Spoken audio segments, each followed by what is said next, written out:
Patton Parnell is a twisted and violent variant of Peter Parker from the depths of the Marvel Multiverse. He made his first appearance in the pages of Edge of Spiderverse number 4 back in 2014. He comes from Earth 51412, and while his initial origin is somewhat similar to Peter Parker's, it soon takes a deep turn to the dark side. As mentioned previously, this Spider-Man is actually not named Peter Parker at all, but rather a play on that name called Patton Parnell. While his parents did die when he was very young like Peter, Patton was sent to live with his abusive and absentee Uncle Ted instead of the kind-hearted Uncle Ben and Aunt May that we all know and love.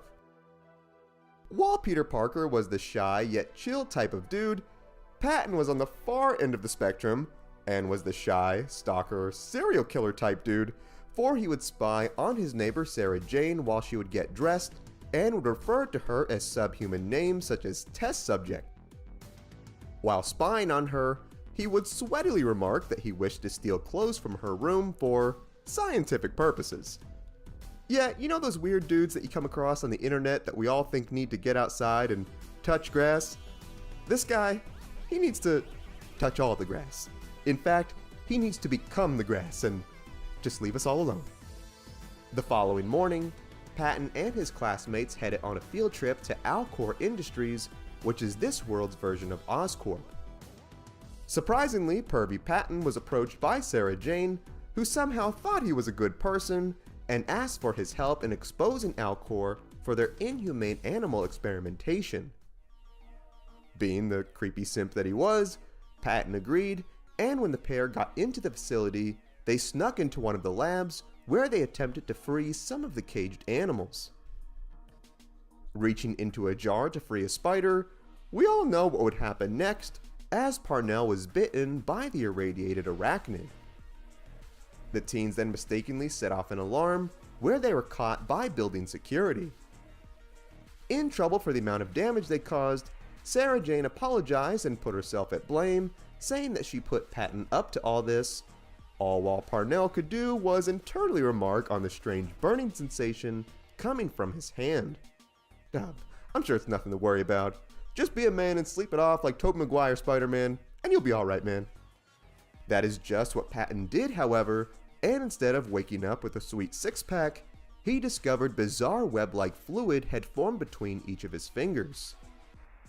Patton then heard a loud banging at his door, which was an enraged Uncle Ted, who was upset at the kid for not opening his room right away. He then claimed that the boy was nuts and should have never agreed to becoming his guardian, and proceeded to give him his own form of mental rehabilitation by beating him with a belt, all while Sarah Jane next door overheard the commotion and cried for her friend. Never said this video would be a fun one, guys. You may want to watch some fun videos after this. Oh, here's Deadpool dancing for a few seconds. Feel better? Okay, moving on. Later that day, the effect of the spider bite began seriously impacting Patton's physiology. He developed an insatiable appetite, one so bizarre that it even drove him to eat a fresh live mouse that they had caught in a trap. Blood dripping from his freshly sharpened teeth, Patton enjoyed his meal and desired more. He even attempted to eat his cat, which luckily scratched him and got away. However, in the commotion, Patton discovered that he could shoot organic webs from his wrists. Sadly webbing up the cat and other items in his room, the Psycho Spider-Man was delighted at his newfound power. Later that night, a typically angry Uncle Ted came home expecting a hot dinner to have been prepared by Parnell. Much to his horror, Ted discovered the webbed creatures all over the house and was greeted by the sinister voice of his nephew, who announced that he in fact was the main course for tonight's dinner. Developing demonic red eyes and enlarged sharpened fangs, Patton lunged at his uncle, who screamed in terror. With no regrets for his actions, this new Sigma male Spider-Man whistled his way to school while wearing a fresh pair of shades to hide his transformed eyes. Seeing his peers as nothing but herded cattle, Patton contemplated on who his next victim would be. To hold him over though, he would save money by bringing a packed lunch, which consisted of live birds webbed in his locker.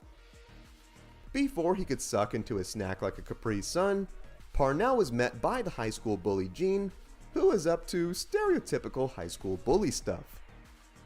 With his newfound confidence, however, Patton challenged the dude to a private fight in the school locker room during lunch, and, as you can imagine, things would not end well for poor Gene. The bodies would begin to stack up, as Parnell would then come across a local kid who was looking for his missing dog.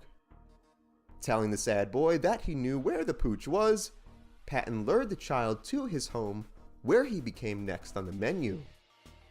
Later that night, Patton heard a knock on his door, which was Sarah Jane, asking him if he knew where Gene was.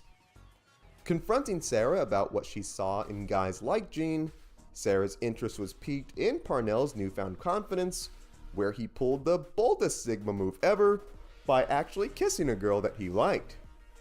However, he'd quickly go from Sigma back to Psycho as he bit the poor girl right on the neck, where she screamed out in pain. Revealing his glowing red eyes and fangs to the girl, she promptly responded by scratching the dude, telling him to get away. The strike would reveal a pitch black second set of spider-like eyes on Parnell's head, where his skin then ripped off, revealing a new mutated spider-like monster form. Attempting to book it out of this house of horrors, Sarah Jane would mistakenly run into Patton's room, which consisted of his deceased victims hanging from the ceiling, as well as a near-death Uncle Ted who begged for her to help him. In the most creepy monster movie-like way, Patton revealed to Sarah that he loved her and wanted her to carry on his offspring. He then revealed that he was a carrier, where we see Uncle Ted give birth to thousands of baby spiders who came crawling out of his skin. Guys, I'm so sorry for anyone who may have developed newfound arachnophobia after watching this. Here's Deadpool dancing again.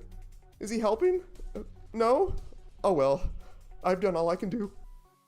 As he closed in on Sarah, Patton was then met by the vampiric multiverse spider hunter himself, Morlun.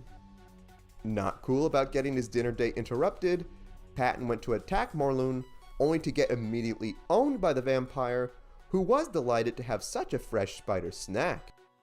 He then began to rip each of Patton's arms off, as a completely mortified Sarah Jane ran out of the house. Beating his jaw right off his body, Morlun then grabbed Patton and sucked out his life force, ending the life of the cannibal Spider-Man. Swearing to herself that this was all a dream, Sarah then ran away, where she got home safe. The next morning, she still tried to convince herself that she only imagined everything, only to notice that the bite Patton gave her was still there, where it began to swell up and burst, giving birth to thousands of tiny spiders that climbed all over her face.